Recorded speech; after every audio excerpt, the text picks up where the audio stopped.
Ngayon po ay tuturuan ko kayo paano mag-cash in. Click po natin ang Unified Pay. And, yan po, makikita po natin dyan ang cash in. Then, cash in again. And, yan po, makikita na po natin dyan ang GCash. Click lang po natin. Okay. Then, pagkataas nyan, may makikita tayong amount. And, click po natin yung arrow down. Yan kung magkano po yung amount na i-cash in po natin o lalagay natin sa GCash. Then, e-cash fund, then transaction password. Okay? Yan po at submit. Yan makikita po natin sa DragonPay. May email po sa atin sa DragonPay. Click lang po natin yan yung reference number. At yung reference number po na yan, i-copy paste po natin. Then, punta tayo sa GCash.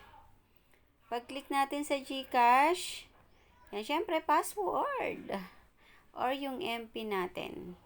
And, punta na po tayo sa ating bills. Then, sa bills, makikita po natin dyan ang ating payment solution. Pag-click natin ng payment solution, i-search na lang po natin ang DragonPay para mas mabilis. Then, amount, kung magkano po yung ika-cash in natin. And yan, i-fill out lang po natin yan, reference number, mobile number po, and yung ating Gmail. Ganun lang po kabilis sa pag-cash in sa DragonPay po ang gamit natin dyan. Actually, yan po is GCash through the DragonPay. Okay? Just pay bills na lang po ang i-click natin dyan. And yan po, i-check po natin mabuti. And yan na po, confirm. At eto na, magsa-success na siya.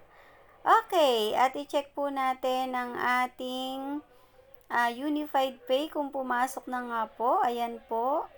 At dating 22, ngayon 16,002 na. Meron po tayo dyang kaltas na 20 pesos. Yan, makikita po natin yan sa reports.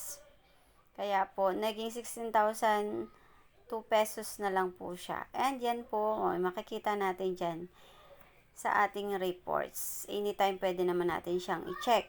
Ngayon po, yan lang po. Thank you po sa panonood. Thank you for watching and please subscribe my YouTube channel, of course, para naman ma-notify tayo sa lahat ng tutorial ko. And, of course, like na rin naman po dyan. And comment. Thank you! And God bless you all!